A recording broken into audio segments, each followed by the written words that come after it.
حضرت اویس کرنی رضی اللہ تعالیٰ عنہ مسلمان ہوئے، بڑا دل چاہتا تھا حضور سے ملنے کو، آئے بھی 2 دفعہ، آپ نے باتیں سنی ہوئی، اماں بوڑھی ہو اور ماں حکم دے دے کہ نبی پاک کے پاس نہیں جانا، تو حضرت اویس کرنی، یہ داتا گنج بخش علی اجمیری نے لکھا ہے، یہ امام شورانی نے لکھا ہے، یہ تمام ان پہ سیرت نگاروں نے لکھا ہے، کہا بیٹے میں کمزور ہوں، مجھے چھوڑ کے نہ جانا، چھوڑ کے نہ جانا۔ ایک دن بڑی منت کی، رو پڑے، اماں نے کہا بیٹا جانا، لیکن اگر حضور گھر نہ ہوئے تو تلاش نہ کرنا، میں فالج زدہ عورت ہوں کہ چل نہیں سکتی۔ حضرت اویس کہتے میں نے دروازے پہ دستک دی، یہ امام شورانی کے جملے، سیدہ عائشہ صدیقہ اندر سے بولی کون ہے دروازے پہ؟ بڑی عاجزی، بڑی درویشی، کہنے لگی اماں جی ایک فقیر ہوں، یمن کا رہنے والا ہوں، ایک فقیر ہوں، ایک درویش ہوں، یمن سے آیا ہوں، محبوب سے ملنا ہے۔ کہا وہ تو گھر میں حجرے میں تشریف فرما نہیں ہے، باہر دیکھ لو، مسجد میں کسی جگہ تلاش کر لو۔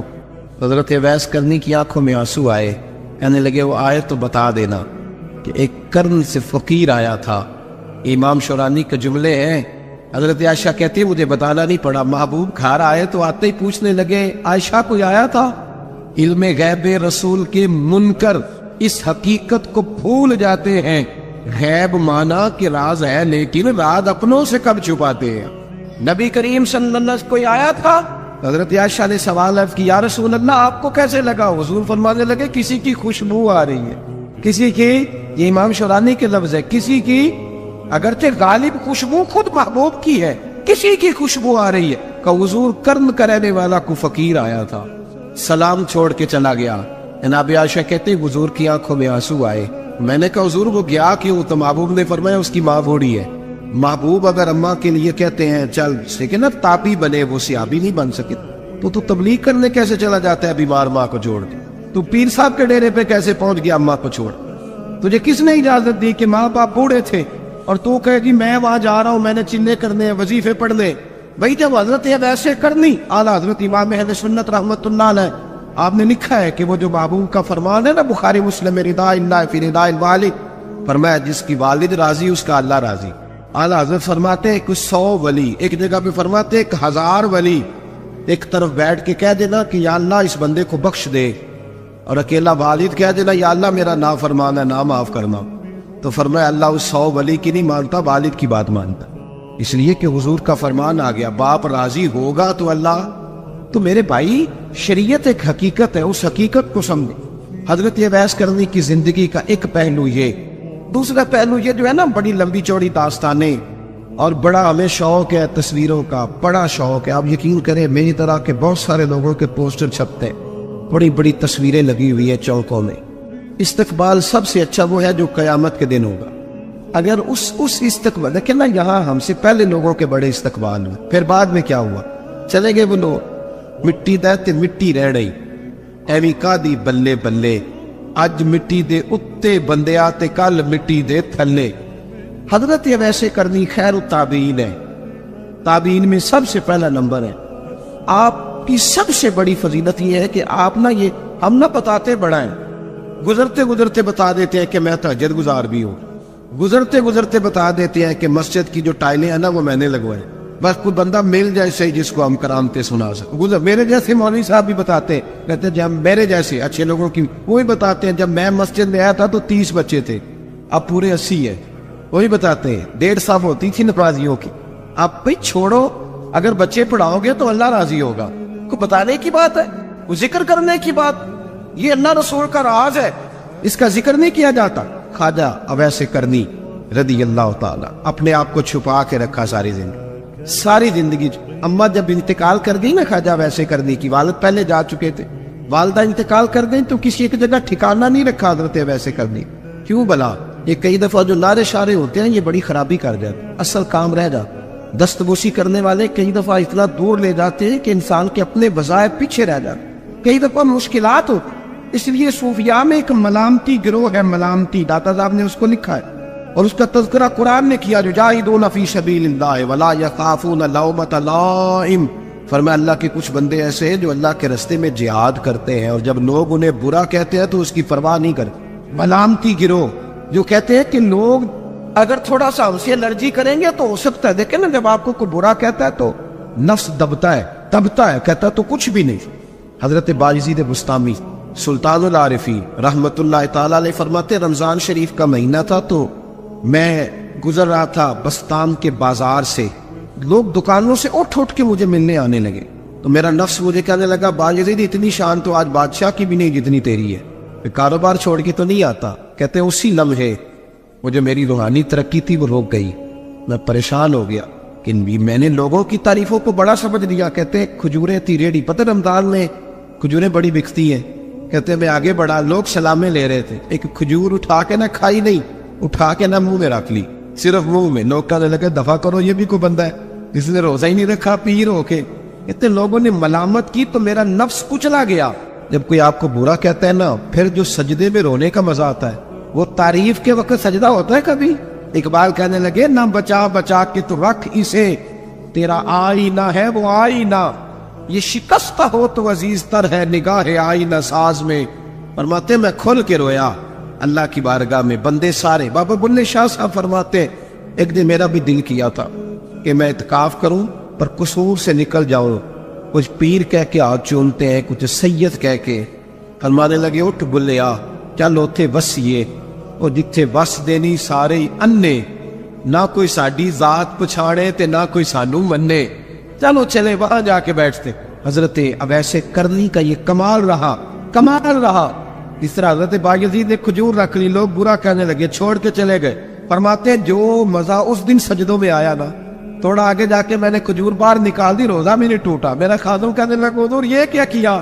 فرمانے لگے رب کے قریب ہونے کا ایک طریقہ اختیار کیا ہے، یہ بھی ایک طریقہ ہے اس کے قریب ہونے کا۔ صاحبو حضرت باجزید چھپے رہے۔ داتا صاحب نے لکھا ہے ایک اور تابعی تھے حضرت حرم بن حیان ان کا نام، وہ کہتے ہیں میرے دل میں تڑپ لگ گئی کہ حضرت اویس کرنی سے ملوں۔ میں یمن آیا ملنے، جب ان کی والدہ کا انتقال ہوا تو ایک جگہ رہتے نہیں تھے، کبھی یمن کبھی کوفے کبھی کہیں۔ حضرت حرم بن حیان کہتے ہیں میں حضرت اویس کرنی کو ڈھونڈتے کہتے ہیں میں نے مہینوں کا سفر کیا، تو ان کو ڈھونڈتے میں پہلے یمن گیا، لوگوں سے میں نے کہا ویس، کہنے لگے چھوڑو وہ تو دیوانہ ہے۔ داتا صاحب کہتے ہیں جب حضرت حرم بن حیان نے پوچھا نا ویس کرنی، تو کہا وہ تو دیوانہ ہے، مجنون ہے، پاگل ہے معاذ اللہ۔ وہ کیوں کیا تم نے دیکھ لیا؟ کہنے لگے جب دنیا روتی ہے تو وہ ہنستا ہے، اور جب لوگ ہنستے ہیں تو وہ روتا ہے، عجیب اس کا انداز ہے۔ روڑی سے جو لوگ چھلکے پھینک دیتے ہیں وہ کٹھے کرتا ہے، کہتے ہیں چھلکے اٹھا کے دھو کے کھا لیتا ہے، اور پھر لوگ جو کپڑا پہننے کے قابل نہیں رہتا لوگ اسے پھینک دیتے ہیں، وہ ٹاکیاں جمع کر کے ان کو سیتا رہتا ہے، ان کا لباس بناتا ہے۔ کوئی روٹی پکی پکائی دیتا ہے تو پسند نہیں کرتا، قبول نہیں کرتا، اس سے ملنے آئے ہو؟ تو حرم بن حیان کہنے لگے وہ بھی ذرا جدا سا ہے تو میری بھی تلاش ذرا جدا سی ہے، میں بھی ذرا جدا سے آدمی کو ملنے آیا ہوں۔ کہنے لگے اس کا گھر بھی کوئی نہیں اپنا، کبھی یہاں ہوتا ہے تو کبھی ڈھونڈ لو تم بھی۔ حرم بن حیان کہتے ہیں میں نے ایک شخص کی منت کی، میں نے کہا بتا دے کہیں دیکھا ہے، تو کہنے لگا وہ کرن سے کوفے چلے گئے۔ کہتے میں کرن سے کوفے آیا، ایک بندے سے پھر پوچھا، لوگ کہنے لگے چھوڑ وہ ٹکتا نہیں تو نے مل کے کیا کرنا؟ کہتے میں نے پوچھا بتاؤ تو صحیح کہاں ہے؟ تو کہنے لگے وہ تم سنا ہے حج کرنے چلے گئے، ایام حج ہیں۔ کہتے میں حج پہ چلا گیا، ساری دنیا ملی پر اویس کرنی نہیں ملے۔ پوچھا بھئی کسی نے دیکھا ہے؟ تو ایک شخص کہنے لگا میں نے دیکھا ہے، پر جتنا میں اس کے پیچھے دوڑتا تھا وہ اتنا آگے دوڑتا تھا۔ کہاں گئے؟ کہ مدینہ شریف چلے گئے۔ کہتے میں مدینے آیا تو ملے وہاں بھی کوئی نہیں۔ میں نے کہا ویس اگر آپ کی بے نیازی سچی ہے، کسی سے ملنا نہیں چاہتے، تو میری بھی تڑپ بڑی سچی ہے، میں بھی مل کے چھوڑوں گا۔ کہتے ڈھونڈتے ڈھونڈتے میں پہنچ گیا پھر دوبارہ کوفے کے قریب نہر فرات جہاں امام علی مقام شہید ہوئے۔ کہتے جب میں پہنچ گیا تو وہ ساری علامتیں، داڑھی ان کی کہیں تھی، گھنی نہیں تھی، اور ان کے ہاتھوں پر برس کے نشان تھے، وجود پتلا سا، قد لمبا۔ کہتے وہ جو میں نے ساری نشانیاں سنی تھی وہ مجھے نظر آ گئی۔ وہ نہر فرات کے کنارے وضو کر رہے تھے، جب وہ وضو سے فارغ ہوئے تو چہرہ ابھی پانی کی طرف تھا۔ میں نے کہا السلام علیکم، سلام لی تو پتہ منہ نہیں میری طرف کیا، چہرہ ادھر ہی رکھا۔ کہنے لگے وعلیکم السلام یا حرم بن حیان، کن فیکون تے کل دی گل نے، یار تو نے نہیں پیچھا چھوڑا، پہنچ ہی گئے ہو۔ کہتے ہیں میں نے کہا حضور آپ ویس آپ کون ہے؟ آپ کون ہے؟ تو کہنے لگے میں وہی ہوں جسے تو کئی مہینوں سے تلاش کر رہا ہے۔ تو میں نے کہا حضور آپ میرا نام کیسے جانتے ہیں؟ یہ کشف المحجوب پڑھ رہا ہوں داتا صاحب، میرا نام کیسے جانتے ہیں؟ تو حضرت اویس کرنی کہنے لگے عارف تو روحی من روحی کا، میری روح آپ کی روح کی واقف ہے۔ امام غزالی سے کسی نے کہا تو حضور آپ مجھ سے کتنا پیار کرتے ہیں؟ فرمانے لگے اپنے دل سے پوچھ لے تو کتنا کرتا ہے، بس برابر ہے، پوچھ لے اپنے دل سے تو مجھ سے کتنا کرتا ہے، میں بھی اتنا ہی کرتا ہوں۔ حضرت اویس کرنی کی ملاقات ہوئی تو کہا حضور میں کہاں چلا اور آپ کہاں دوڑے؟ آپ فرمانے لگے یار میں چھپا ہوا ہوں تو مجھے چھپا رہنے دے، میں چھپا ہوا، میں شراب کا مخزن راز تھا اور رہا تھا مدت و راز، یہ تو تیرا شوق کے دید کشا کشا مجھے کھینچ لایا مجاز میں۔ ان کی زندگی تو دیکھو۔ حضرت حرم بن حیان کہتے ہیں میں چند گھڑیاں رکا تو مجھے کہنے لگے جا یار تو کوئی کام کر اور مجھے بھی اپنا کام کرنے دے۔ تو میں نے کہا حضور آپ کیا کریں گے؟ فرمانے لگے گناہ بڑے لمبے ہیں، ذرا معافیا مانگوں گا اپنے رب سے، میں اس کی بارگاہ میں استغفار کروں گا، مجھے ذرا ریت پہ سجدے کرنے دے، تو جا، مجھے شوق نہیں، تو چلا جا۔ حضرت حرم بن حیان کہتے ہیں میں نے کہا حضور میرے لیے دعا کر دے۔ تو جناب اویس کرنی نے ہاتھ اٹھائے، کہنے لگے یا اللہ میری اور اس کی ملاقات جنت میں کرا دینا، یعنی یہ بھی کہہ دیا کہ اب دنیا میں دوبارہ ملاقات نہیں ہوگی۔ کہتے ہیں میں یہ بولنے ہی لگا تھا، کہنے لگا تھا کہ حضور یہاں نہیں ہوگی، تو کہنے لگے چپ کر، جب جنت کی بات جو کر دی ہے۔ ایک اور بات، پیار صرف سامنے رہ کے نہیں ہوتا، بن دیکھا پیار بھی بڑا شاندار ہوتا۔ میرے محبوب نے اس کو بیان کیا۔ میرے حبیب رحمت علیہ السلام فرمانے لگے اپنے صحابہ سے تم نے مجھے دیکھ کے کلمہ پڑھا تمہیں ایک مبارک، اور جو بن دیکھے میرے نام پر جانے دیتے انہیں 7 بار مبارکباد۔ حضرت اویس کہتے او یار دیکھیں نا، ایک معنی میں حضور نے یہ بھی بیان کیا، ابو داؤد میں موجود ہے۔ محبوب فرمانے لگے صحابہ سے بتاؤ کامل ایمان کس کا ہے؟ یا رسول اللہ نبیوں کا۔ فرمایا ان پر تو وہی آتی ہے، یہ ایک معنی میں ہے، ورنہ کامل ایمان انہی کا ہے۔ فرمایا بتاؤ کامل ایمان کس کا؟ کہا یا رسول اللہ صحابہ کا، ہمارا۔ نبی پاک نے فرمایا تم نے تو درختوں کو سجدے کرتے دیکھا ہے، ڈوبے ہوئے سورج کو واپس آتے دیکھا ہے، چاند ٹوٹتے دیکھا ہے۔ کہا حضور پھر فرشتوں کا؟ فرمایا وہ تو اللہ کے عرش کے پاس رہتے ہیں۔ کہا یا رسول اللہ ہماری پھر بس ہو گئی، آپ بتا دیں کامل ایمان کس کا ہے؟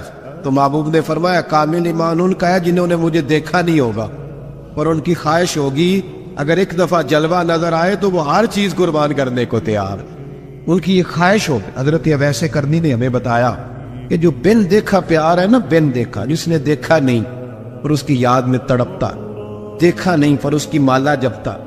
حضرت ابو ذر غفاری نے پوچھا تھا، ترغیب بد ترغیب میں حدیث ہے، یا رسول اللہ صلی اللہ علیہ وسلم کچھ لوگوں سے ہم محبت کرتے پر ہم ان سے ملے نہیں، ہمارے عمل بھی ان جیسے نہیں، حضور اس محبت کے عوض کچھ ملے گا؟ تو محبوب نے فرمایا اللہ محبت کرنے والوں کو جنت میں جمع فرما دے، لیکن کبھی کبھی نہ انہیں اعزاز دینا پڑتا ہے۔ یہ رب رسول کا اپنا ایک انداز کرم ہے، مجبوری نہیں کسی بات کی، لیکن انداز کرم ہے۔ ان لوگوں کو شانیں دی جاتی ہے دنیا، تاکہ کوئی یہ نہ سمجھ لے کہ دنیا میں ان کا اعزاز کوئی نہیں، انہیں بڑے بڑے رتبے ملتے، انہیں نوازا جاتا ہے۔ حضرت اویس چھپے رہے، آئے نہیں، لیکن محبوب نے انہیں ظاہر کرنا پسند فرمایا۔ نبی پاک نے ظاہر کرنا، جیم جان دا کچھ وسا نہیں ہوں، جان یار نو دے تے شاد ہو جا، اس سے دل دے این فساد سارے، دل دلبر نو دے تے آزاد ہو جا، جو رکھے آباد تے رو وس دا، تے جدو کرے برباد ہو جا۔ بلکہ میں کہا کرتا ہوں وزن نہ بھی بنے تو شعر یوں ہونا چاہیے، جے کر کرے برباد تے چپ کر کے برباد ہو جا، شور نہ کر، خاموشی سے ہو جا۔ حضور نے ظاہر کرنا پسند کیا تو خود نبی کریم علیہ السلام نے بلایا۔ نبی رحمت صلی اللہ تعالی علیہ وسلم نے مولا علی شیر خدا اور حضرت عمر فاروق، بندے بھی حضور نے وہ چنے جو سرخیل ہیں دونوں، مولا علی فاروق اعظم امیر المومنین، دونوں کو بلایا اور بلا کے فرمایا یہ میرا جبہ لے جاؤ اور میرے بعد، میرے وصال کے بعد وہاں جانا کرن میں تمہیں اویس ملے گا، اسے میرا جبہ دینا۔ اور دیکھو کیا خوبصورتی ہے لفظوں میں، یہ بات ان کی شان کو کہاں سے کہاں لے گئی۔ محبوب فرمانے لگے اسے کہنا میری امت کی بخشش کی دعا کرے۔ حضرت علی المرتضیٰ کا رتبہ بھی ان سے زیادہ ہے، جناب عمر کا رتبہ بھی، اس کا مطلب ہے بڑا بھی چھوٹے سے کبھی کبھی دعا کے لیے کہہ سکتا ہے کہ یار میرے لیے دعا کر دینا۔ نبی کریم علیہ السلام نے جبہ دیا، جبہ دے کے بھیجا۔ حضرت عمر گئے ملنے، جناب مولا علی گئے، جا کے پوچھا وہ کدھر ہے؟ کہا وہ دیوانے سے ہیں، گھومتے رہتے ہیں۔ جب ملاقات ہوئی تو حضرت اویس کرنی دوڑے آئے، جناب عمر کہنے لگے آپ کا نام اویس ہے؟ کہنے لگے ہاں عمر فاروق میرا نام اویس ہی ہے۔ پھر آگے بڑھ کے کہنے لگے علی آپ کی طبیعت مبارک کیسی ہے؟ پھر وہ جبہ وصول کیا، کہا محبوب نے کہا تھا امت کے لیے دعا کرنا، تو حضرت اویس نے فوراً سر سجدے میں رکھ دیا۔ اور داتا صاحب حدیث لائے ہیں، محبوب فرمانے لگے اللہ تعالیٰ بنو کلب کے قبیلے کی بکریوں کے بالوں کی تعداد کے مطابق اویس کرنی کی دعا کی برکت سے میری امت کو جنت میں داخل کرے۔ اتنا بڑا اعزاز، اتنا اعزاز حضرت اویس کرنی رضی اللہ تعالیٰ انہوں نے دعا کی، پھر واپس لوٹے۔ یہ تو داتا صاحب کی بات ہے۔ اب اگلے جملے حضرت محدث بہاولپوری نے ایک ذکر اویس نام کی کتاب لکھی ہے، حضرت علامہ فیض احمد صاحب اویسی رحمۃ اللہ علیہ۔ انہوں نے لکھا ہے کہ حضرت عمر فاروق اور مولا علی جب مل رہے تھے نا، تو ایک تیسرے شخص نے کہا کہ اویس ان کی زیارت کر لو جنہوں نے حضور کی زیارت کی، ان کی زیارت کر لو، چلو آپ حضور کی زیارت نہیں کر سکے تو زیارت کر لو۔ تو حضرت اویس کرنی اٹھ کے قریب گئے تو جناب علی المرتضی اور جناب عمر سے کہنے لگے حضور کی داڑھی مبارک میں کتنے بال سفید تھے؟ تو یہ نہیں فرمایا مولا علی اور جناب عمر نے کہ ہمیں پتہ نہیں، کہنے لگے اویس آج آپ ہی بتائیں کہ کتنے سفید۔ اویس کرنی کہنے لگے محبوب کی داڑھی مبارک میں 17 بال سفید تھے، 17 بال سفید تھے، یہ ان کی زیارت کا حال۔ حضرت اویس کرنی نے ہمیں بتایا کہ دور رہ کے اطاعت صحیح کرنا، تمہارا ذکر دربار رسول پہ بھی ہوگا اور دربار خداوندی پہ بھی ہوگا۔ دوسرا یہ جو بہت زیادہ شوق ہے آگے آگے بڑھنے کا ہر آدمی کو، میں اکثر یہ رونا روتا ہوں، میں کہتا ہوں پہلے کوئی کسی بزرگ سے ملتا تھا تو دعا کراتا تھا، اب ملتے ہیں تو کہتے ہیں حضرت ذرا میرے ساتھ فوٹو تو کھنچوا لیں۔ پہلے لوگ دعا کراتے، ہاں دعا کی التجا کرتے، کہتے تھے مہربانی کر، اتنا ہی کہہ دے کہ اللہ تیری دنیا اور آخرت بہتر کر دے، اب فوٹو کھینچتے۔ یہ بہت زیادہ ہمارا جو رویہ اس طرح کا ہے، یہ حضرت اویس کرنی کی سیرت بتاتی ہے کہ یہ الجھاؤ ہے، الجھو نہ، سلجھ کے وقت گزارو۔ اور تیسری بات ان کی حیات مبارکہ سے ہمیں یہ ملتی ہے، اللہ کے ساتھ جو لوگ جڑ جاتے ہیں انہیں ویسے ہی دنیا کی ضرورت نہیں رہتی، ان کی توجہ ہی اور جانب ہو جاتی ہے۔ خواجہ نظام الدین صاحب کے پاس آ کے آپ کے مرید نے عرض کی حضور لوگ بڑا تنگ کرتے ہیں، بڑا ہی پریشان ہوں میں، کوئی نسخہ بتائیں، دل بڑا پریشان ہے۔ تو حضرت محبوب الہی فرمانے لگے نسخہ ایک ہی ہے، انشاءاللہ پریشانی سے شفا ہو جائے گی۔ اس نے کہا کون سا؟ فرمانے لگے محبت کرنی شروع کر دے۔ وہ بھی چپ کر گیا تھا، جس طرح آپ نہیں سارے کر گئے کہ بندہ ناراض رشتہ داروں سے محبت کرے، جو دوست تنگ کرے ان سے محبت کرے، کام ہی بڑا مشکل ہے۔ کہا پیار کرنا شروع کر دے۔ اس نے بھی وہی بات کی جو ہمارے ذہنوں میں ابھرتی ہے، جناب کو سختی بڑی کوشش کی ہے، ٹھیک ہی نہیں ہوتے، یہ بھی ظلم، یہ بھی زیادتی، یہ بھی جفا، یہ بھی تکلیف، وہ تو بڑا کچھ کرتے ہیں، حضور میں محبت کرتا ہوں پھر بھی مسئلہ حل نہیں ہوتا۔ تو خواجہ نظام الدین صاحب مسکرا پڑے، فرمانے لگے پتر نسخہ یہی ہے علاج کے لیے، ہاں اگر فرق نہ پڑا نا تو چند خوراکیں بڑھا دینا، محبت تھوڑی سی، نسخہ ایک ہی ہے۔ ایک بندہ آپ کے ساتھ بڑا تلخ ہے، آپ بھی تلخ ہو جائیں تو نہیں اس کو تکلیف نہیں ہوگی، ہمیں بھی ہوگی۔ جب ہڈیاں ابلتی ہے نا تو اس کے اپنے کندھے بھی تو جلتے ہیں نا۔ تلخ ہونے سے کوئی سامنے والا تلخی دکھائے تو محبت چھوڑ دینے سے انسان کا اپنا لہجہ بگڑتا ہے، سامنے والے کا کچھ بھی نہیں آتا۔ اگر ہم لوگوں کی تلخیوں کے باوجود محبت والے رہیں گے تو نتیجہ یہ نکلے گا کہ اگر ایک بندہ سامنے محبت والا ہوگا نا تو سامنے والا بھی سوچنے پہ مجبور ہو جائے گا کہ یار حد ہو گئی ہے۔ میں دوستوں سے کہا کرتا ہوں جواب دے کے بندہ کسی کو لاجواب نہیں کر سکتا، چپ رہ کے لاجواب بھی کر سکتا ہے۔ کسی نے آپ کے خلاف ایک بات کی، آپ کو 3 کرنی پڑیں گی، آپ 3 کریں گے پھر وہ 6 کر دے گا، پھر آپ کو 12 کرنی پڑیں گی، تو یہ تو معاملہ ختم ہی نہیں ہوگا۔ ایک کی آپ چپ کر دیں، اس نے دوسری کی آپ چپ کر دیں، اس نے تیسری کی، 5 6 کے بعد پتا وہ کیا کہے گا تو میں نے پاگل سمجھنا ہے، میں بولی جانا تو جواب ہی نہیں دیتا۔ اس کا مطلب ہے چپ رہ کے تو بندہ پاگل بھی کر سکتا ہے۔ اتنا لاج او جتن جتن تے ہر کوئی کھیڈے کدے ہارن بھی کھیڈ فقیراں، یہ تو سارے کرتے ہیں کام، میں نے جیتنا ہے تو فائدہ کیا ہوا، کوئی انوکھا کام بھی تو کر دا۔ جتن جتن تے ہر کوئی کھیڈے، اوے تو ہارن کھیڈ فقیراں، جتن دا مل کوڈی پیندا ہی ہارن دا مل ہیرا۔ کبھی بندہ کہے نا یار میں نے سامنے والے کا قد اونچا کرنا ہے، میں نے ہار جانا۔ زندگی پیار والی بنائے۔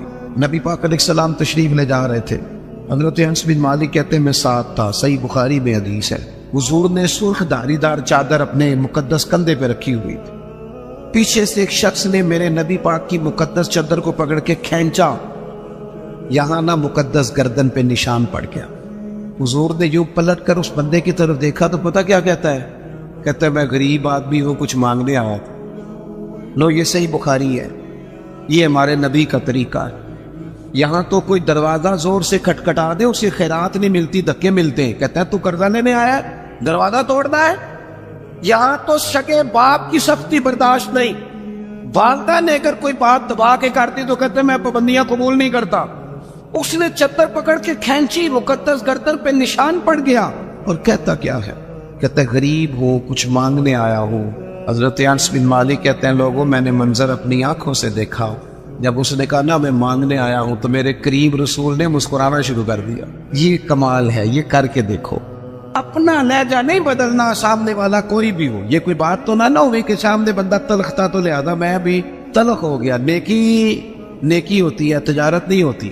اور نیکی ہمیشہ یک طرفہ ہوتی ہے، دو طرفہ نہیں ہوتی. دو طرفہ تو تجارت ہوتی ہے، تو کر پھر میں بھی کروں گا، یہ تو تجارت ہو گئی. نیکی تو یہ ہے کہ تو کر نہ کر، میں مدینے والے کا غلام ہوں، میں ضرور کروں گا.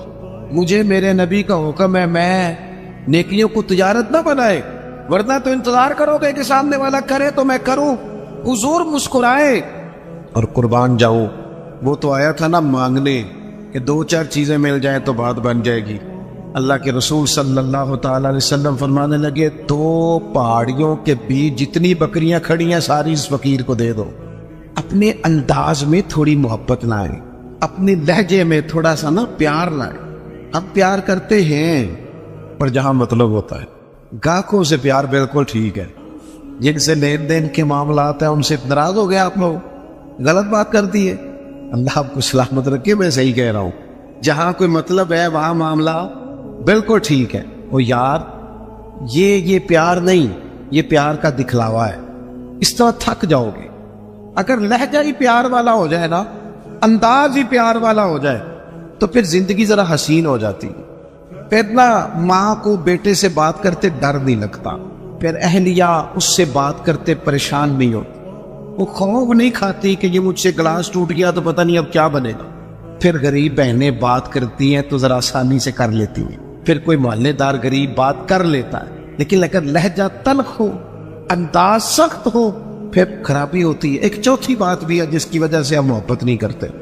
ہم نہ اپنا کوئی نہ کوئی منصب بنا لیتے ہیں، پھر ہم سمجھتے ہیں میری یہ شان ہے.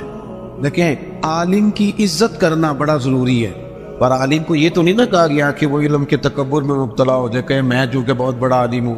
اس کو تو یہ اجازت ہے. میری بات کی سمجھ آ رہی ہے آپ کو؟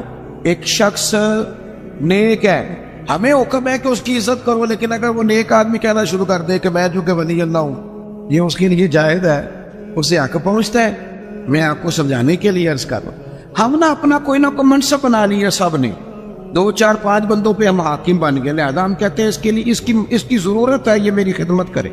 یاد رکھنا جو ملازموں کے حق میں تلخ ہو جاتا ہے وہ آہستہ آہستہ سب کے ساتھ ہی تلخ ہو، اسے عادت ڈال جاتی ہے نا روب ڈالنے کی، سب کے ساتھ تلخ ہو جاتا ہے. جو جس کے ساتھ بھی رویہ سخت کرتا ہے وہ اس کی طبیعت کا حصہ بنتا جاتا ہے. اگر آپ کو اللہ تعالیٰ نے اعزاز دیا ہے تو یہ اس کا فضل ہے. زندگی میں جو رب نے ہمیں نعمتیں دی ہیں کبھی گن کے دیکھ لے، وہ ہماری محنت نہیں، وہ محض اللہ کا فضل ہے. تو اگر محض اللہ کا فضل ہے پھر ہمیں جھکے ہوئے ہونا چاہیے تھا، بجائے اس کے کہ ہم اس پر تبصرہ کرتے. کسی بندے کے پاس اگر کوئی ملازم ہوتا ہے نا، اس کے پاس اگر ڈرائیور رکھنے کے پیسے ہوتے ہیں تو آج کل ماحول یہ بن گیا کہ میرا ڈرائیور نہیں رکھا ہوتا، پھر خواہش ہوتی ہے کہ میری گاڑی کا دروازہ بھی یہی بند کرے، یہ اٹھے اور میرے سارے کام یہی بندہ کرے. تو میرے عزیز اس سے بھی بندہ تلخ ہوتا ہے، محبت اس کی طبیعت سے نکل جاتی ہے، موسم محبت بدل جاتا ہے. آپ اپنی زندگی میں نرم رہیں. صحابہ فرماتے ہیں جب مسجد نبوی کی تعمیر ہو رہی تھی نا، ہم بھی اینٹیں اٹھا کے لاتے تھے، اور ہم نے یہ عجیب نظارہ بھی دیکھا کہ نبیوں کے امام، رسولوں کے امام، اللہ کے محبوب مطلق جن کی زیارت کے لیے فرشتے منتظر کھڑے رہتے ہیں، ہم نے پلٹ کے دیکھا کہ وہ محبوب بھی اینٹیں اٹھا کے لا رہے. کہتے ہیں جب خندق کھود رہے تھے نا، خندق، تو وہ محبوب جن کے پیروں پر اللہ پتھروں کو نرم کر دیتا ہے، جب ہم خندق کھود رہے تھے نا تو ہمارے نبی پاک بھی ہمارے ساتھ مل کے کام کراتے تھے. اپنی زندگی میں اللہ اعزاز دیتا ہے، لیکن اگر آپ اپنوں کے ساتھ مل جل کے رہتے ہیں تو محبتیں فروغ پاتی، پیار بڑھتا ہے. حضرت عمر بن عبدالعزیز رحمۃ اللہ علیہ بادشاہ تھے، تو رات کے وقت ایک خادم آپ کو خدمت کے لیے دیا گیا تھا. اور جو لوگ یہاں نا ہمارے میں پڑھ رہا تھا علامہ عبد المصطفیٰ ذری صاحب رحمۃ اللہ علیہ بہت بڑے عالم تھے, تو وہ حزب اللہ ناف تقریر کرنے آئے تو فرمانے لگے مجھے نا بڑا لمبا عرصہ ہو گیا ہے, 30-35 سال 40 سال ہو گئے حدیث پڑھاتے. کہنے لگے میرے ہزاروں شاگرد ہوں گے. لیکن اگلی بات پتہ انہوں نے کیا کی؟ کہنے لگے ہزاروں ہیں پیار کرنے والے, پر اللہ کا شکر ہے میں اپنے جوتے خود اٹھا لیتا ہوں. میں اپنے جوتے, یہ مرض لگ جاتا ہے بعض اوقات بندے کو کہ کوئی جناب آئے اور میرا چونکہ اعزاز ہے, یہ چیز بھی انسان کو محبت سے دور لے جاتی ہے. حضرت عمر بن عبدالعزیز ایک ملازم آپ کو دیا گیا تھا, رات کو آپ کے پاس رہتا تھا خدمت کے لیے. تو رات کو کچھ لوگ بھی آئے ہوئے تھے آپ سے ملنے کے لیے. تو جناب عمر بن عبدالعزیز رحمۃ اللہ تعالیٰ علیہ تشریف فرما تھے, کوئی کام ہو رہا تھا, وہ غلام کی ڈیوٹی تھی خدمت میں رہنے کی. جوان آدمی تھا, تھک گیا, دیوار سے ٹیک لگائی اور بیٹھا بیٹھا سو گیا. اب وہ جو چراغ جل رہا تھا نا محفل میں, وہ جلتے جلتے جلتے جلتے وہ چراغ گل ہو گیا. حضرت عمر بن عبدالعزیز نے اس غلام کی طرف دیکھا تو وہ تو سو رہا ہے. اسی بھلا کیا کھیدا ہے, یہ پیسے کتنے نہیں گل دے لینا ہے, انہوں پھر تنخواہ نہیں دی تھی. اسی وقت ہی لوگوں کو یاد آ جاتا ہے, وہ سو گیا. حضرت عمر بن عبدالعزیز نے اس کو سویا ہی رہنے دیا. اٹھے, چراغ میں خود تیل ڈالا, بتی لگائی, اسے روشن کیا, دوبارہ آ کے بیٹھ گئے. وہ جو بندہ ملنے آیا ہوا تھا نا, اس نے وہی بات کی جو آج کل سارے کرتے. کہنے لگا حضور یہ پیسے کس کام کے لیتا ہے, سو گیا ہے, تنخواہ کس کام کی لیتا ہے؟ حضرت عمر بن عبدالعزیز کہنے لگے کام چور بھی نہیں, سست بھی نہیں, روز ڈیوٹی ٹھیک کرتا ہے. آج ذرا بیچارے کی آنکھ لگ گئی, کو رات دیر سے سویا ہوگا یا کو تھک گیا ہوگا, کوئی حرج نہیں, انسان پر کبھی کبھی نیند غلبہ بھی کر لیتے, یہ گنجائش دینی چاہیے انسانوں. کہا سو گیا کوئی حرج نہیں. وہ بندہ پھر کہنے لگا نہیں آپ کو خود اٹھ کے جانا پڑا ہے. وہ بعض لوگ تو بالکل پسند ہی نہیں نہ کرتے, وہ جناب آپ کو جانا پڑا ہے. تو حضرت عمر بن عبدالعزیز اس کی پریشانی کو دیکھ کے ہنس پڑے, فرمانے لگے تو پریشان نہ ہو, میں جب اٹھ کے گیا تھا تب بھی عمر بن عبدالعزیز ہی تھا, اور چراغ جلا کے آیا ہوں پھر بھی عمر بن عبدالعزیز ہی ہو. میرے لہجے میں کوئی اس کے لیے سختی آئی کوئی حرج نہیں. کبھی اگر میاں صاحب کو گھر میں چائے خود بنانی پڑ جائے نا, کوئی حرج نہیں. کسی وقت کام کرنا پڑ ہی جاتا ہے, گھر والے بیمار بھی ہو سکتے ہیں. کسی وقت اگر انہیں صرف کھانا ڈال کے لانا پڑ جائے تو کوئی تکلیف والی بات.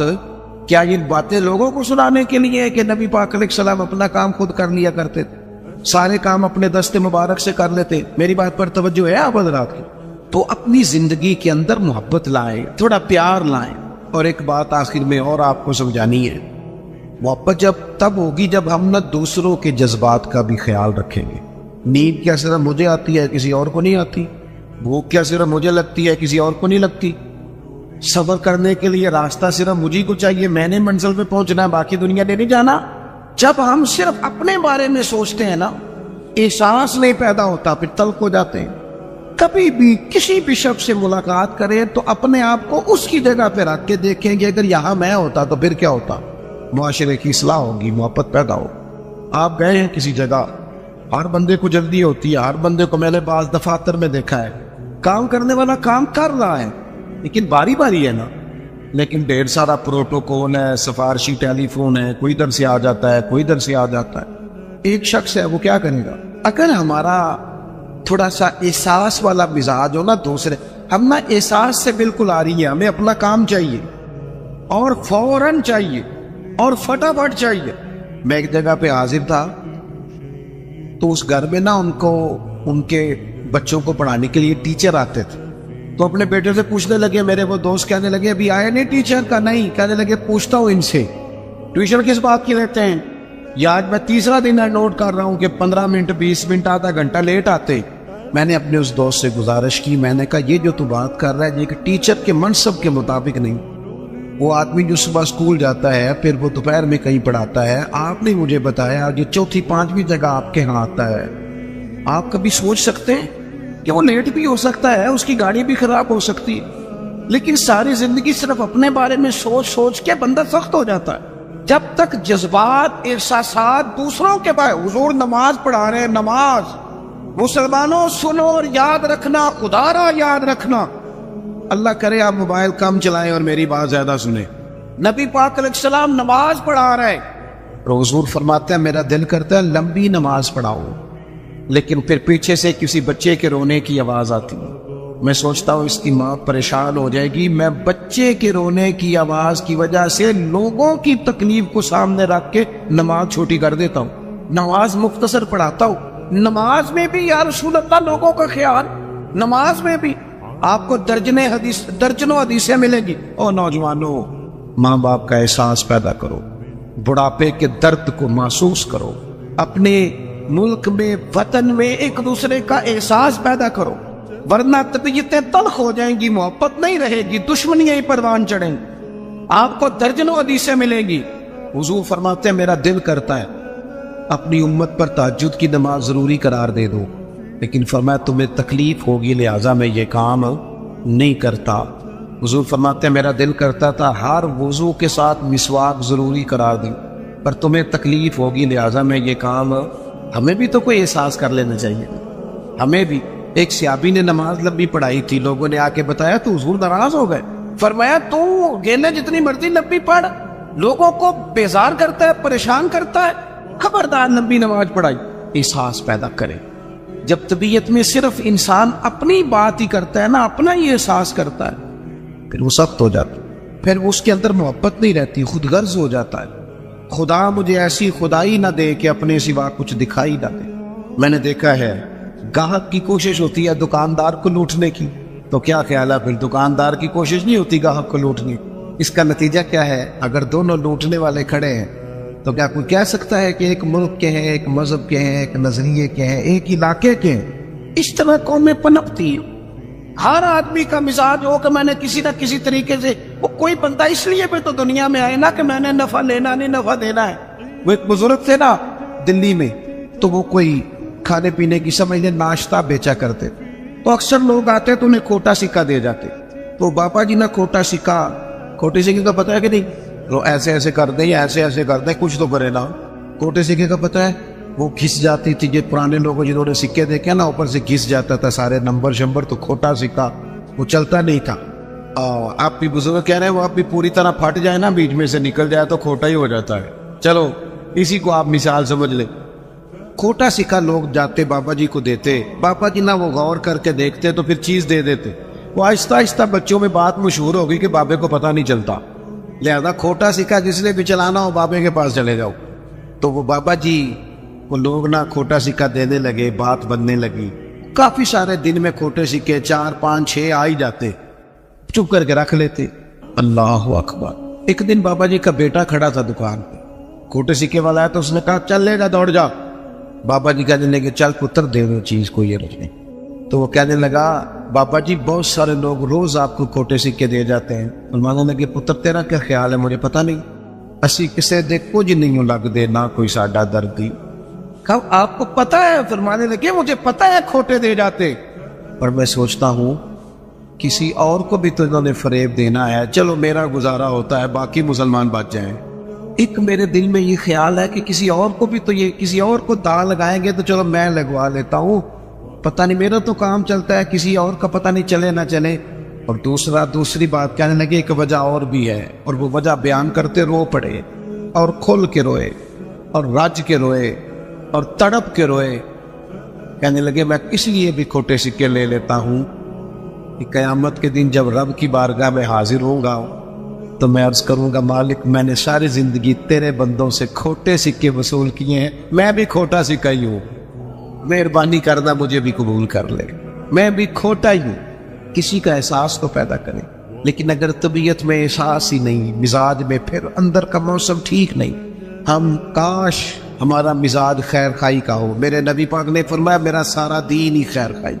اگر مزاج خیر خائی کا بن جائے تو میرا سارا وطن ایک دوسرے سے پیار کرنے لگے۔ یہاں کوئی وہ ایک صاحب میرے پاس بیٹھے تبصرہ کر رہے تھے، جوتے بناتے ہیں ان کا کارخانہ ہے، کہنے لگے فلانی شے بھی ٹھیک نہیں ملتی، فلانی بھی۔ میں نے ان سے کہا تبصرے چھوڑیں، آپ جوتا صحیح بنایا کریں، آپ اپنا کام ٹھیک کر کے کریں تاکہ کم از کم جوتا جلدی نہ ٹوٹے، قوم کا ایک بھلا تو ہونا۔ ہم اگر اپنا کام ٹھیک کرتے لگے نا احساس پیدا کر کے تو ملک میں بڑی خیر آ جائے، لیکن ہم تب احساس پیدا کریں۔ حدیث پاک سناتا ہوں آپ خوش ہو جائیں گے، پھر انشاءاللہ دعا کرتے ہیں۔ سیدہ طیبہ طاہرہ حضرت عائشہ صدیقہ رضی اللہ تعالیٰ عنہ فرماتی ہے، یہ ذرا احساس والی بات سننا، کہتی ہے ایک دن حضور علیہ السلام نے مجھ سے فرمایا عائشہ جب تم مجھ سے راضی ہوتی ہو پھر بھی مجھے پتہ چل جاتا ہے، اور جب کسی بات میں ناراض ہوتی ہو پھر بھی پتہ چل جاتا ہے۔ تو کہتے ہیں میں نے جلدی سے عرض کی حضور مجھے میری ماں روئے میں اور آپ سے ناراض، تو حضور فرمانے لگے بتاؤں پھر؟ بڑا کمال سرکار کا آج موڈ مبارک ہے، بتاؤں یا رسول اللہ بتائیے۔ حضور فرمانے لگے کبھی کبھی قسم اٹھاتی ہو؟ کہ یا رسول اللہ اٹھاتی ہوں۔ فرمایا جب تم خوش ہوتی ہو تو کہتی ہو مجھے محمد عربی کے رب کی قسم صلی اللہ علیہ وسلم، اور جب تمہارے دل میں کوئی بات ہوتی ہے پھر کہتی ہو حضرت ابراہیم کے رب کی قسم، پھر ان کا نام لے کے قسم۔ سیدہ عائشہ صدیقہ کہتی ہیں میری تو حالت عجیب ہو گئی، منظر وجد والا ہو گیا۔ میں نے کہا یا رسول اللہ قربان جاؤں آپ اتنا خیال کرتے ہیں، کوئی لفظ کیا بول رہا ہے اور اس کے لفظوں میں درد کیا ہے؟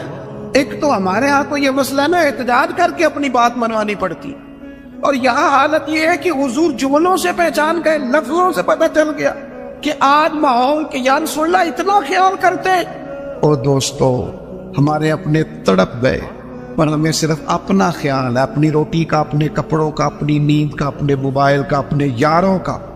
چھوڑ تھوڑی دیر کے لیے چیزیں، پہلے تو میں بچوں کو منع کرتا تھا، اب میرا دل کرتا ہے میں بڑوں سے کہوں کہ تھوڑی دیر موبائل چھوڑ یار، بچوں سے بھی حال چال پوچھ، اپنے بچوں سے بات چیت کر، اپنے گھر والوں سے بات۔ اب سیانے بندے سے کہنے کو دل کر، احساس ہی ختم ہو گیا۔ اقبال کہنے لگے دل کے لیے موت ہے موت، دل کے لیے موت ہے یہ مشینوں کی حکومت، احساس مربت کو کچل دیتے ہیں آلات، اتنے سارے سنگی آئے ہو۔ میرے محبوب کی یہ حدیث یاد رکھنا۔ سیدہ کہتی ہیں میں نے کہا حضور آپ اتنا خیال کرتے ہیں، اور پھر کہنے لگی یا رسول اللہ مجھے اللہ کی قسم میرے لبوں سے آپ کا نام ہی جاتا ہے، میرے دل میں آپ ہر وقت موجود رہتے ہیں۔ دوستو احساس والی زندگی پیدا کریں، طبیعت میں دوسروں کے لیے احساس لائیں۔ اگر تھوڑا تھوڑا احساس ہونے لگ جائے نا تو ایک بات یاد آ گئی کر جاؤں، حضرت مولانا ضیاء الدین صاحب مدنی قطب مدینہ رحمۃ اللہ علیہ، وہ نا مدینے کے کپڑے والے کے لیے ہر روز دعا کرتے تھے، تاجر تھا کوئی اس کے لیے روز دعا کرتے، اکثر یاد کرتے، دعائیں دیتے اسے اکثر۔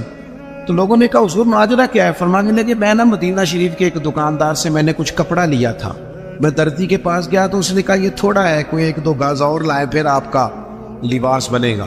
کہتے میں دوبارہ عصر کے بعد اس سے کپڑا لینے گیا تو وہ سامنے پڑا تھا، تو مجھ سے کہنے لگا سامنے والی دکان سے لینے۔ کہتے ہیں میں نے اسے کہا سامنے پڑا ہے میں تجھ سے لے کے گیا ہوں دیکھ۔ کہنے لگا حضرت مہربانی کریں سامنے والی دکان سے لے۔ کہتے ہیں میں تھوڑا سا اس سے ناراض ہوا، میں نے کہا یار آتے ہوگی تجھ سے کپڑا خریدا سامنے پڑا ہے تو دے کیوں نہیں دے رہا؟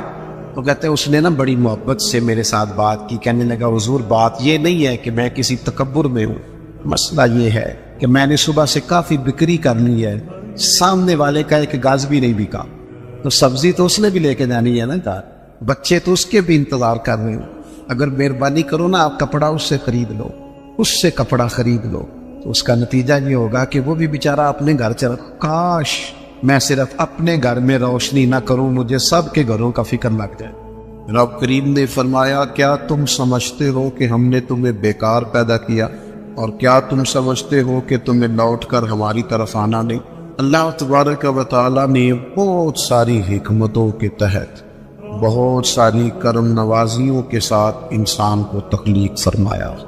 ہم پر انسانی کمزوریاں غالب آ جاتی ہیں، بہت ساری سستی، بہت ساری غفلت طبیعت میں پیدا ہو جاتی ہے، راہ چلتے چلتے بہت ساری جگہوں پہ ہم الجھ جاتے ہیں، نتیجہ یہ نکلتا ہے کہ کچھ وقت جو قیمتی ہوتا ہے اسے ہم بیکار ضائع کر دیں، اور پھر اس بیکار وقت ضائع کرنے کے اتنے عادی ہو جاتے ہیں کہ صحت مند لوگ بیمار ہو جاتے ہیں، جوانوں کو بڑھاپا آنے لگتا ہے، پھر فرصت کے لمحات مصروفیت کی طرف بڑھ جاتے ہیں، یہاں تک کہ زندگی اپنے اوقات پورے کر کے موت کی طرف بڑھنے لگتی ہے۔ لیکن وہ بلا وجہ کی غفلت، لا یعنی، بے معنی، بے مقصد باتیں، اپنے آپ سے زیادہ دوسروں کے معاملات میں الجھاؤ کا شکار رہنا، غفلتوں کا شکار رہنا، اپنا حساب کرنے کی بجائے ساری دنیا کا حساب کرتے رہنا، انسان نقصان کی طرف چلا جاتا ہے۔ اللہ کریم نے فرمایا تم کیا سمجھتے ہو تمہیں بیکار پیدا کیا؟ اپنے آپ کو بلا وجہ کمزور کر لینا، بلا وجہ کہہ لینا میں تو ایک ناکام آدمی ہوں، میں تو آگے بڑھ ہی نہیں سکتا، میں تو ایک گاؤں کا رہنے والا ہوں، میں تو وہ کوئی میرے وسائل نہیں ہیں، میں کچھ بھی نہیں ہوں، بلا وجہ اپنے آپ کو کمزور کر لینا، سمجھ لینا کہ شاید وہ کسی نے کہا تھا کہ میں کسی شخص سے بیزار نہیں ہو سکتا کیونکہ ایک ذرہ بھی تو بیکار نہیں۔ اللہ تعالیٰ نے لقد خلقنا الانسان فی احسن تقویم، اس نے خوبصورت تقویم پر انسان کو پیدا کیا، اعلیٰ درجے کی، اس کو الذی خلقک فسواک فعدلک فی ای صورت ما شاء رکبک، کتنا حسین کر کے انسان کو بنایا ہے، اس کے اندر صلاحیتیں رکھی ہیں، سوچنے سمجھنے کی طاقت دی ہے، اس کو فہم و فراست دیا ہے، اچھے بھلے کی تمیز، اچھے برے کی تمیز فطرت میں رکھ دی۔ اللہ کرے آپ موبائل تھوڑا استعمال کریں، میری بات پہ توجہ کریں، دعا کی ہے، آمین تو کہہ دیں، دعا مانگی ہے کہ اللہ کرے آپ کی توجہ زیادہ میری بات پہ رہے۔ یہ فطرت میں رکھ دی چیز۔ ہم کیا کرتے ہیں؟ ہم اپنا وقت بیکار ضائع کرتے ہیں۔ بہت ساری جگہوں پہ انسان کو چلتے چلتے سپیڈ بریکر کا سامنا کرنا پڑ جاتا ہے، پر وہاں رک جانا تو کوئی عقل مندی نہیں ہے۔ انسان کو بہت ساری جگہوں پہ کسی مقام پہ سستانے کے لیے رکنا پڑتا ہے، لیکن وہیں ٹھہر جانا، سفر ہی چھوڑ دینا۔ زندگی جد و جہد والی ہونی چاہیے، اعمال والی ہونی چاہیے، کچھ نہ کچھ انسان کو کرتے رہنا چاہیے۔ غیر ذمہ دارانہ گفتگو، غیر ذمہ دارانہ وقت کا ضیاع اور بلا وجہ کا الجھاؤ جس کا کوئی مقصد نہیں، جن چیزوں کی بالکل ضرورت نہیں، ان باتوں میں دلچسپی اور ہر وقت مفت کا الجھاؤ۔ نبی پاک علیہ الصلوۃ والسلام سے جب پوچھا گیا نا خوبصورت مسلمان کون ہوتا، تو نمازی بھی بڑا خوبصورت ہوتا ہے۔ ایک احرام میں ایک بولی بولتے ہوئے ایک میدان میں لبیک لبیک کہنے والے حاجی بھی بڑے خوبصورت ہوتے ہیں۔ اللہ کی بارگاہ میں بیٹھ کر اس کی بارگاہ سے بیت اللہ کے سائے میں دعائیں مانگنے والے بھی بڑے حسین ہوتے ہیں۔ اللہ کی کتاب سامنے رکھ کر صبح سے شام تک اس کو یاد کرنے والے، تلاوت کرنے والے حافظ بھی بڑے حسین ہوتے ہیں۔ علماء کی بھی بڑی بات، سخی کی بھی بڑی بات، ماں باپ کی خدمت گزار کی بھی بڑی بات۔ لیکن یا رسول اللہ صلی اللہ تعالی علیہ وسلم اپنے مفہوم کے لحاظ سے اور اعزازی خصوصیات کے لحاظ سے خوبصورت مسلمان، جس پر مسلمان کی تعریف صادقہ ہے، خوبصورت مسلمان کون ہوتا ہے؟ نبی پاک علیہ الصلوۃ والسلام نے فرمایا جو بے مقصد اور فضول باتوں کو چھوڑ دے وہ خوبصورت مسلمان ہوتا ہے۔ لغویات سے بچے، فضولیات سے بچے، بے معنی وقت نہ ضائع کریں، اپنے معاملات میں ایک جملہ بھی کبھی اضافی نہ بولیں، فائدہ کوئی نہیں۔ آپ مختصر جامع زندگی گزاریں، آپ اپنے آپ کو قیمتی سمجھیں، اپنے وجود کو قیمتی سمجھیں۔ آپ دیکھیں نا، انسان کو اللہ تعالیٰ نے اشرف المخلوقات بنایا، تسخیر کائنات اس کے ذمہ لگائی، اس نے پرو اعظموں پر حکومت کر کے دکھائی۔ انسان کہاں سے اٹھا اور پھر اس نے ہواؤں میں اڑنا شروع کیا، انقلاب آ گیا۔ اور پھر جب یہ مسلمان ہے، جب یہ مومن ہے، پھر تو اس کا کمال یہ ہے کہ ابھی نیکی کرتا نہیں، صرف نیکی کا ارادہ کرتا ہے، اللہ اجر عطا فرما بھی دیتا ہے۔ لیکن جو صبح سے شام تک نیکی کا ارادہ بھی نہ کرے، جو پروگرام ہی نہ بنائے، جو اچھا گمان بھی قائم نہ کر سکے، جس کے تصورات باوضو ہی نہ ہو، جو اپنے خیالات کے اندر کوئی شکیدگی نہ لا سکے، اس نے کیا کیا؟ اپنے معاملات پر توجہ دی جائے اور اپنے وقت کو ضائع کرنے سے بچایا جائے، امور خیر میں جدوجہد کی جائے، کوشش کی جائے، اپنے آپ سے کوئی کام لیا جائے۔ دیکھیں، ہم چاہے نہ چاہیں، ہم تیار ہوں یا نہ ہوں، ہماری عمر روز بروز بڑھتی ہے، ہمارے کام رہ گئے تو رہ گئے، لیکن دن سال مہینے روز گھٹتے ہیں۔ ہم چاہیں نہ چاہیں، لیکن وقت ریت کی طرح ہمارے ہاتھوں سے گزر جاتا ہے۔ اچھے بھلے تندرست لوگ ہوتے ہیں، پھر وہ ہلکی ہلکی دردیں جسم میں شروع ہوتی ہیں، کمزوریاں آنے لگتی ہیں۔ جو کام ہم گھنٹوں بیٹھ کے، میں خود کبھی توفیق ہوتی تھی تو کئی صفحوں کی کتاب ہے، تو بیٹھے ہیں تو وہ دل کیا ہے کہ ایک نشست میں پڑھ دیں گے۔ اب یہ ہے کہ کچھ تھکن محسوس ہوتی، اب یہ ہے کہ کچھ کیفیات اور طرح کی ہوتی ہیں۔ وقت کے ساتھ ساتھ انسان کی قوا اعضاء اس طرح کے تھوڑی رہتے، اس کو چاہیے کہ جب اس کو صحت ملی ہوئی ہے، تندرستی ملی ہوئی ہے، عافیت ملی ہوئی ہے، فرصت ملی ہوئی ہے، تھوڑے وقت میں زیادہ کام کرے۔ ہمارے ہاں ڈھیر سارا طبقہ ہے جو اپنے آپ سے کام ہی نہیں لیتا، اپنے آپ اقبال کہنے لگے عجب نہیں کہ خدا تک تیری رسائی ہو۔ ایک یہ انوکھا نہیں تو اللہ تک پہنچ جائے، رب اپنے بندوں کو اپنی معرفت عطا کرتا ہے، وہ دیتا ہے وہ رستہ۔ کہنے لگے عجب نہیں کہ خدا تک تیری رسائی ہو، پر تیری نظر سے تو پوشیدہ ہے آدمی کا مقام، تو بندے تک نہیں پہنچ سکا۔ تو جو کہا من عرف نفسہ فقد عرف ربہ، تو پہلے اپنے آپ کو تو پہچان نہ، اپنے آپ سے کوئی کام تو لے۔ اچھا میں دیکھتا ہوں ایسے چھوٹی چھوٹی دنیا بنا کے نا، چھوٹی چھوٹی سیاست میں سارا وقت ضائع، یعنی اپنی تعریفیں لوگ کرتے رہتے، شکر ہے اللہ کا جی اتنی دیر ہو گئی فلانا کام کر رہا ہوں، شکر ہے جی میں نے یہ بھی کر دیا، بڑا کہو بھائی تو رہنے دینا، یہ کسی اور کو کہنے دے، تو کام کر، تو جدوجہد کر، تو ہمت کر، تو آگے بڑھ، تو سال نہ گنوا تیرے گزر گئے، یہ زمانہ بعد میں گنتا رہے گا، یہ لوگ بعد میں حساب کرتے رہیں گے کہ اعلیٰ حضرت بریلوی نے 1000 کتاب لکھی، عمر کتنی تھی، پڑھنے میں کتنا وقت گزرا، لوگوں نے نکال لیا کہ ہر روز 3 گھنٹے تو ان کے لکھنے کے بنتے، اور بعد میں دنیا نکالنے کی کس نے کتنا کام کیا۔ تو ڈیوٹی کر، تو کام کر، جدوجہد کر۔ ہم میں سے جو لوگ بھی ناکام ہو جاتے ہیں نا، وہ کہتے ہیں جی میں فلانے کی وجہ سے ناکام ہو گیا، فلانا بندہ اگر میرا ساتھ دے دیتا، فلاں اگر سپورٹ کرتا۔ یہ دنیا کا سب سے بڑا جرم ہے کہ انسان اپنی کوتاہیاں دوسروں کے گلے ڈالے، سب سے بڑی ناکامی یہ ہے۔ ہم سستیاں کرتے ہیں، غفلتیں کرتے ہیں، بوجھ دوسروں پہ ڈال دیتے ہیں۔ دنیا میں جہاں بھی ہم ناکام ہوتے ہیں نا، رب تو کسی کو ناکام کرتا ہی نہیں، ہم اپنی کمزوریوں کی وجہ سے، احساس ذمہ داری نہیں، پڑھنے والا پڑھتا نہیں وقت پہ، پڑھانے والا وقت پہ پڑھاتا نہیں، ڈیوٹی کرنے والے ڈیوٹی نہیں وقت پہ کرتے، ہم ناکام ہو جاتے، وہ دوسروں پہ ڈال دیتے ہیں۔ اپنی زندگی میں جہاں بھی کمزوری رہ گئی ہے، جہاں بھی کہیں ہم سے غفلت ہو گئی ہے، اس کو دیکھیں، غور کریں، کس مقام پر ہم سے کوتاہی ہوئی ہے، کہاں ہم بھول گئے، کہاں معاملہ ایسا تھا جو گڑبڑ ہو۔ میں صبح ادارے کے ایک استاد صاحب سے عرض کر رہا تھا، میں کہہ رہا جن لوگوں نے قربانی کر دی ہے نا اور جانور لانے ہیں، انہوں نے آج بارش نہیں دیکھی، جہاں آج منڈیاں تھی نا وہاں فل رش ہے۔ 1 مہینہ پہلے وہ صبح اٹھے وقت پہ چلے گئے، لیکن یہ سستی ہے نا طالب علم کی، وہ کہتے ہیں آج بارش ہے لہذا میں نے نہیں جانا۔ اللہ ماشاءاللہ کچھ استاد کہتے ہیں آج میں نے اسکول نہیں جانا، ادارے نہیں جانا، آج بارش ہے۔ وہ دیکھے مزدوری کرنے والے نے صبح کوئی انکار کیا کہ میں نے منڈی نہیں جانا، سبزی منڈی جانے والا منڈی گیا ہے، جو مال والی منڈی جانے والا تھا وہ بھی وہاں پہ۔ آپ اپنے کام سے جان نہیں چھڑائیں۔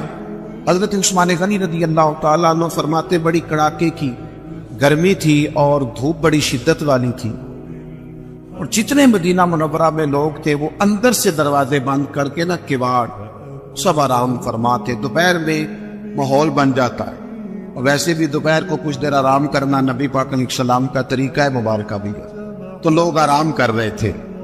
حضرت عثمان غنی فرماتے کسی کام کے لیے مجھے چھت پہ جانا پڑا، گرمی بڑی سخت تھی، میں مجبوراً گیا، لیکن فرماتے جب میں چھت پہ چڑھا نا تو میری نظر پڑی تو ایک شخص جن کی عمر مجھ سے زیادہ ہے، بوڑھے محسوس ہوتے، وہ 2 اونٹوں کو ہانکتے ہوئے لا رہا ہے۔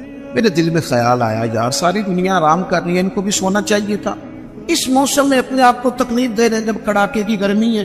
وہ لے کے آ رہے تھے تو حضرت عثمان غنی فرماتے میں نے کہا جن کو نصیحت ضرور کرنی ہے، سمجھانا ضرور ہے، جب عصر کے بعد جانا اونٹ چرانے، جب ساری دنیا چراتی ہے، اس وقت کیا حاجت تھی؟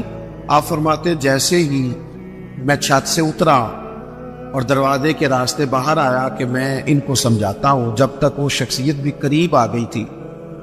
آپ فرماتے جب میں نے ان کا چہرہ دیکھا تو میرا وجود کانپنے لگا، راشا طاری ہو گیا، اور نہ چاہتے ہوئے بھی میری آنکھوں میں آنسو آ گئے۔ یہ کوئی معمولی آدمی تو نہیں، یہ تو امیر المومنین سیدنا فاروق اعظم ہے، حضرت عمر جیسا آدمی، اور کڑاکے کی دوپہر، یا کتنے نازک مزاج ہو گئے ہیں لوگ۔ اقبال کہتے ہیں لہو مجھ کو رلاتی ہے جوانوں کی تن آسانی، میں خون کے نہیں لہو کے آنسو روتا ہوں جب میں جوانوں کو دیکھتا ہوں آرام کر رہا ہوں، چوک میں بیٹھے سکون کر رہے سوئے ہوئے، سویرے ان کی آنکھ ہی نہیں کھل۔ وہ قوم ترقی کرے گی جن کے جوان سو رہے، بوڑھے کام کر رہے، جن کے جوان کا جسم درد کر رہے اور بوڑھے تراوی میں کھڑے، وہ قوم آگے بڑھے گی۔ فرمانے لگے حضرت عثمان کہ میں نے دیکھا حضرت عمر کو تو میں کانپ گیا، میں نے جھٹ سے آگے بڑھ کے ان کا دست مبارک تھاما، میں نے کہا حضور اس گرمی میں مہربانی کریں آرام کریں۔ تو فرمانے لگے یہ مال غنیمت کے 2 اونٹ بھاگ گئے تھے، میں لینے گیا تھا۔ حضرت عثمان غنی رضی اللہ تعالیٰ عنہ عرض گزار ہوئے، اگرچہ وہ بڑا پیار کرنے والے تھے، لیکن حضرت عمر رضی اللہ تعالیٰ عنہ کو دیکھ کے عرض کرنے لگے حضور کسی غلام کو حکم فرما دیتے، یہ کام کر دیتا۔ سیدنا فاروق اعظم تھپکی دے کے کہنے لگے عثمان اللہ تجھے میری طرف سے جزا عطا کرے، غلام بھی آرام کر رہے تھے جیسے سارے کر رہے تھے، اور فرمایا ویسے بھی یہ مسلمانوں کا مال ہے، ذمہ داری غلام کی تو نہیں، ڈیوٹی تو میری ہے۔ یہاں ہمارے حکمران کیا تو مجھے تو پتہ نہیں، میں نے تو سویرے اٹھ کے دیکھا ہے، تو خبروں میں مجھے نہ ادھر ادھر کی تو بات کر، یہ بتا کہ قافلہ کیوں لٹا، نہ ادھر ادھر کی تو بات کر، یہ بتا یہ قافلہ کیوں لٹا۔ مجھے راہزنوں سے غرض نہیں، تیری راہبری کا سوال۔ تو کہتا چور آ گئے تھے تو یہ بتا تو کس چیز کی پہرے داری کر رہا تھا؟ تو میرے عزیز اپنی زندگی میں اپنی ذمہ داریوں کا احساس، اپنی ڈیوٹی وقت پر، میں کئی دفعہ سوچتا ہوں کہ اس آدمی کی عمر 35 سال سے زیادہ ہوگی اور ابھی تک فجر کے وقت نہیں اٹھتا، اس نے کب نمازی بننا ہے؟ اور جو 40 سال کی عمر تک نمازی نہیں خالی بن سکا، اس نے تہجد کب پڑھنی؟ یہاں تو ہمارے معاشرے میں تو 60 سے 70 سال ایوریج ہو گئی عمر کی، تو جس کی 35-40 سال ہو گئے وہ تو زیادہ گزار بیٹھا ہے، وہ اپنی زبان پر پیرا کس دن لگائے گا؟ جس کو آج تک بولنے میں خیال آتا ہو مجھے کہنا نہیں چاہیے تھا، میرے منہ سے نکل گیا۔ اپنی زبان پر، اپنی آنکھوں پر، اپنے لفظوں پر جو آدمی کنٹرول نہیں کر سکا، وہ کس دن جا کے ٹھیک ہوگا؟ روایتی باتیں، روایتی گفتگو دوسروں پہ ڈال دو، کوئی بہانہ کر دو، کوئی احساس کمزوری کر دو، نہ ہو سکا تو مظلوم بن جائے گی، کہ غریب آدمی ہے۔ یہ بھی کمزور قومیں کرتی ہیں، یہ بھی کمزور قومیں کرتی ہیں جو اپنے آپ کو مظلوم بنا کے دکھاتے ہیں۔ مسلمان اس کا مزاج ہوتا ہے، وہ مظلوم نہیں ہوتا، وہ تو ظالموں کا ہاتھ پکڑنے والا ہوتا ہے، تو میدان میں رہنے والا ہوتا ہے۔ اپنے آپ سے، اپنے وجود سے کام لیا۔ آپ اپنے بزرگوں کو دیکھیں، تھوڑے وقت میں زیادہ کام کرنے والے لوگ، اور اتنا کام کرنا، یہ بھی بات کر رہے تھے شیخ، گفتگو کر رہے تھے حضرت غوث پاک رضی اللہ تعالیٰ۔ آپ کبھی اپنے بزرگوں کو دیکھیں نا، تو جو آج پیروں نے ماحول بنایا نا، پیر صاحب بیٹھے اندر 6 تسبیح ہے اور 20 تقیے، اور وہ تویز لکھ رہے ہیں، اور وہ ہاتھ بھی اٹھاتے ہیں تو لگتا ہے بیچارہ بڑی تکلیف میں ہے، اللہ ماشاء اللہ، دعا مانگنے میں اسے پریشانی ہو رہی۔ کیا مذاق بنایا ہو؟ صوفی تو زندہ اور جاوید ہوتا ہے، وہ تو تازہ دم ہوتا ہے، پلٹنا جھپٹنا، جھپٹ کر پلٹنا، لہو ایک گرم رکھنے کا ایک بہانہ، تو طاقتور ہوتا ہے، اس کے مزاج میں تو گرمی ہوتی۔ اقبال کہتے ہیں کہ حاضر ہوا میں شیخ مجدد کی لحد پر، وہ لحد کے ہیں زیر زمین بطلع انوار، وہ ہند میں سرمایہ ملت کا نگہباں، اللہ نے کیا جس کو بر وقت خبردار، جدوجہد، مزاج، بھاگنا دوڑنا۔ اور ایک جگہ پہ اقبال کہنے لگے، ہے وہی تیرے زمانے کا امام برحق جو تجھے حاضر و موجود سے بیزار کرے اور موت کی شکل میں دکھلا کے تجھے جلوہ یار زندگی تیرے لیے اور بھی دشوار کر۔ درویش تو وہ ہے جو تیرا جینا مشکل کر دے کہ کب مروں گا اور کب جا کے مدینے والے کی زیارت نصیب ہو، اور تو یہ ہے کہ سستی کاہلی وہ ٹھہر جائیں گی قبلہ آرام میں، چھوڑے ان چیزوں۔ جدوجہد حضور غوث پاک رضی اللہ تعالیٰ عنہ فجر کی نماز کے بعد فقہ کا درس دیتے تھے، اور صبح 9 بجے 10 بجے اپنے ادارے میں چلے جاتے، اور جب اسباق پڑھتے تھے نا، ہمارے مدارس میں سبق تقسیم ہوتے، صرف کون پڑھائے گا، نحو کون پڑھائے گا، منطق کون پڑھائے گا، فقہ کون پڑھائے گا، اصول کون پڑھائے گا، تفسیر کون پڑھائے گا، سبق تقسیم ہوتے۔ تو ناظم تعلیمات کہنے لگے جو لائق بچے ہیں وہ سارے تم رکھ کرو اور نالائق سارے مجھے دے دو، کسی کو نالائقوں کا بھی تو سرپرست بننا ہے، تو مجھے دے دو، نالائقوں کو پڑھاؤ۔ پھر زور تک کلاس ہوتی، زور کے بعد تفسیر کا درس ہوتا، عصر کے بعد حدیث کا درس ہوتا، اور پھر رات کو 70 ہزار کا مجمع تقریر سننے آتا، اور تقریر یہ نہیں تھی کہ بس ٹھیک ہے کہہ دی بات، فرمائشی خطبہ، 70,000 لوگ خطاب سننے آتے، تو 300 علماء ہوتے ان میں جن کے ہاتھوں میں کاغذ قلم ہوتے۔ غوث اعظم ارشاد فرماتے تو تحریر ہوتا کہ یہ نقطہ تو کبھی سنا ہی نہیں، اتنی محنت سارا دن کی، پھر اپنے بال بچے کو وقت دیا، اور پھر حال یہ ہوتا کہ دنیا سو جاتی اور بغداد کے مرشد مصلی بچھا لے، اور پھر ساری رات اپنے رب کے حضور والذین یبیتون لربہم سجدا وقیاما، ساری رات رب کے حضور حاضری ہوتی، ساون کی کالی راتوں میں، جب بوندا باندی ہوتی ہے وہ راتوں کو اٹھ اٹھ روتے ہیں جب خلقت ساری سوتی ہے. اور میاں صاحب کہنے لگے رات پوے تے بے دردانو نیند پیاری آوے تے درد مندانو یاد سجن دی ستیاں بھی آن جگاوے. اپنی اوقات دیکھے کتنا مصروف وقت بنا، اوقات مصروف، اپنی زندگی میں چیزوں کو طے کرے اور کچھ کر جائیں، اپنی لائف سے کوئی نہ کوئی اپنے وجود سے زندگی سے کوئی کام لے، اسے کسی کام لگائے، خدمت میں گزار دے، خدمت میں. ہمارے ایک بزرگ ہیں، وہ میں دور گیا ہوا